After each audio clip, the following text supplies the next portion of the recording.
Hello everyone. I hope everyone is safe and doing well. We will talk something about rabies and dog bite today. Rabies is one of the most important zoonotic disease, and though it has all the disease prevention measures and post affecting measures, there are still a lot of deaths in human beings recorded. Of course, in animals probably it's much more. So this is all because of a lack of a proper awareness. So today's talk would be something on rabies disease and also in case of a dog bite. Now rabies disease can be transmitted by any animal which has a typically biting habit. So it is not restricted to dogs. It can be through a cat, it can be through a monkey, it can be through any animal that has a habit of biting. And there have been cases in human beings recorded where cows and buffaloes have transmitted the disease by biting, though they don't have a habit of biting. In some cases they do bite out of the disease condition. So a bite doesn't restrict itself to a dog bite, it can be a bite of any animal. So here, considering our pets safety, we need to understand what kind of bite is risky, or in what case these conditions are risky. So the risk factor here is grouped into majorly three categories. So potentially high risk, a moderate risk and a low risk. Now before proceeding to explain the risk factors here, or the amount of types of risks here, a bite doesn't restrict itself to a actual bite. Now if the animal which is attacking is a rabid animal, then a lick or a scratch from it can also be equally dangerous. So let us talk about the risks now. Now let us say that A is the animal which is attacking and P is the animal which is our pet. So in the first case, now A and P both are not vaccinated. So both do not have a proper history of vaccination. Now no vaccination means sometimes pets miss out vaccination in between. So even that comes under being not vaccinated. So in the first case, when the A and P both are not vaccinated, then their risk is potentially very, very high. Now in the second case, suppose A is not vaccinated and your pet is vaccinated thoroughly and properly, the risk is moderate. So here also we have to take equal care. Now in the third case, A and P both have been vaccinated, and in this case the risk is relatively low. But when you see that all these three cases, the risk is always there. So we cannot say that in any case it can be totally completely risk free. There is an element of risks, and definitely we have to take certain care and precautions and post-bite medications or vaccinations which are suggested by your vet. So when we talk of these risks, and when I talk of a bite from A to P, see this is A and P. Now we have to understand again, once again I am stressing on the fact that a bite necessarily need not be a bite. It can be a scratch from the animal, it can be a lick from the animal. Now animal licks someone or some pet on an open injury, just a lick, that is enough to transmit the disease. The reason being, the saliva of this animal is rich in the virus. Now one common myth among many pet parents or many people is that every dog has rabies in it. So it is not a fact. Any dog or any pet, in order to get rabies, it should be typically bitten by a rabid animal, or the disease must be transmitted from a rabid animal, and no dog in itself carries the virus as a natural inhabitant. That is not a fact. Now let us see when typically, now when we talk of bites from various animals, the most common, now let us see when typically Now when we talk of bites from various animals, the most common bite from for that's a threat to our pets is basically from dogs or cats. Now it could be a stray dog, it could be a stray cat, or it could be a pet dog or cat also. Now how is this disease transmitted, or what happens when a rabid animal bites our pet? Now the site of bite is very important here. Now suppose the site of bite is somewhere in the extremity. The time taken for the virus to reach its final destination, the brain, is a little bit more. So the incubation period, that means, and the symptoms which are seen in rabid animals are only seen when the brain is affected. So when the time taken for the virus to reach the extremities to the brain is long, the incubation period is long. And suppose the bite is somewhere, the bite or scratch is somewhere near the head, then there is we don't have much time, the incubation will be very short, and in any given case we have to necessarily visit our vet for further treatment.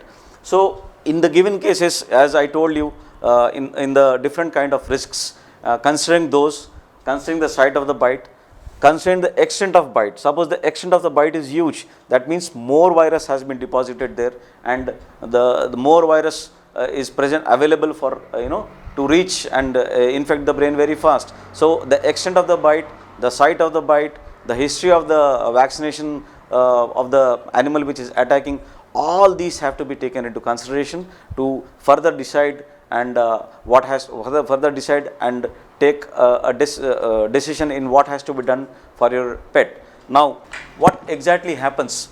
Now this virus travels from the site of the bite along the nerves to its final destination, that is the brain. Now in brain it causes so many disturbances, and finally what happens is a rabid animal can show different weird signs of not behaving properly. The behavior changes, it might not recognize its own owner, and it might bite unnecessarily, unprovokedly, and it may chew or bite at objects that comes its way, and these are the various signs and symptoms which we see in a rabid animal. Now also there is a excessive salivation, because the muscles of this jaw are impaired or paralyzed, so it cannot swallow its own saliva. So there is a lot of drooling of saliva, and this saliva contains a lot of virus. So if someone happens to see an animal with these symptoms, it can be suspected as rabies. Now these symptoms, when they appear, that means the damage has already been done. So these animals cannot be treated. Same goes with the human beings also. So what is the best way? So the best way is to take necessary precautions and prevent our pets from being infected. Now how do we do that? Now the best way and the only way is vaccinating getting your pets vaccinated properly and on time without any delay. So the vaccination has to be done annually. It's very, very important, and we have to definitely follow the protocol as suggested by your vet. Now the next thing we talk about is, suppose an animal bites our pet. So what should we do? So it could be a cat, it could be a dog, which is the most common probability we can have. So if there is a dog bite, now typically what happens in a dog bite is people get very scared, and they just don't understand what to do with their pets. Now the first important point is not to panic. Even if your pet is vaccinated or it's not vaccinated, you should not panic.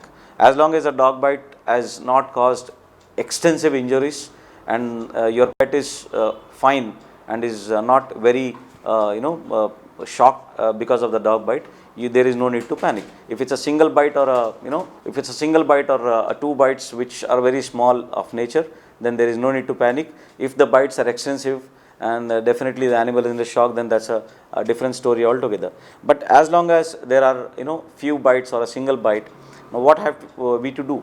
The first thing is we have to if possible, we have to clip the area around the affected site of bite and wash it thoroughly under running water for at least 10 to 15 minutes. Now, what will this do?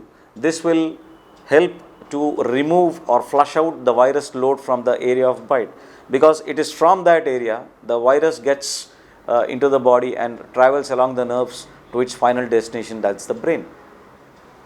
Now, what happens next? What people usually do is, out of concern, they usually apply Dettol or Savlon or things like those. But I must tell that Dettol and Savlon, these are basically allergic to dogs, and they can cause allergy. So instead of applying that, we can simply apply something like betadine or iodine solution to first clean that area. And in any given case, irrespective of the risks which you understand as per my talk, take your pet immediately to your vet for further evaluation.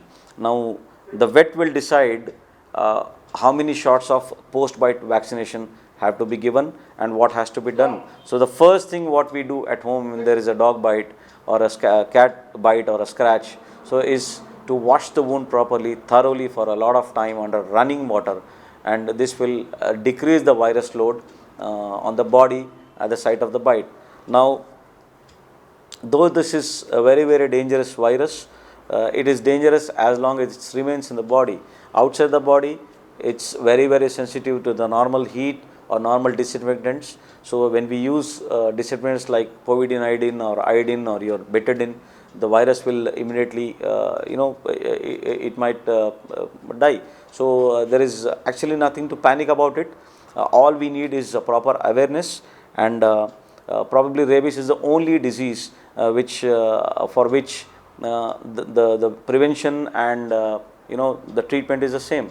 But if we do not approach at the right time, almost immediately I should say, then there can be it can be really difficult for us to manage. So I request all my pet parents to ensure and understand that not to neglect a bite or a scratch or even a lick from a stray animal, and especially when we take out our pets for walk, there is some dog attacking without any provocation, then that also must be treated as an utmost emergency, because an unprovoked bite is very dangerous than a provoked bite. Just like I told about the risks, then this is equally risky. So all these cases have to be considered, and when there is a dog bite or a cat bite or some animal is coming and attacking our pets, so these are the precautions we need to take care. Even if our pet is properly and thoroughly vaccinated regularly, even otherwise, please visit your vet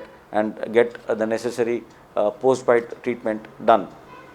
So I hope this session is given a lot of clarity, and I wish everyone good health.